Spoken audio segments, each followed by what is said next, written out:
who had goals in both games in this building earlier this year in the first strip of the season series. The Gulls throw it out in front here. Lapina's dish for Warren's denied of his first AHL goal. And some of the best early on here for Villalta.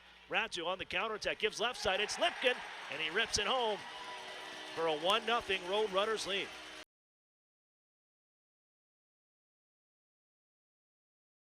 Comes up, gives off McEwen's one-timer, that was blocked. It hit Paganski in front. Gulls gain possession, they'll reset. One touched for Colangelo, he'll take it off the boards, left wing side. Steers it to the point for McEwen. Looks to the right, passes off at the dot, wrist shot, save made, rebound, trickles far side, back in front for Lapina. He's tied up on the play, settled by Pastajov. And it's McEwen now, winds up, slapper, save made with bodies in front, crashing the net, but it's fouled by Tucson and they clear.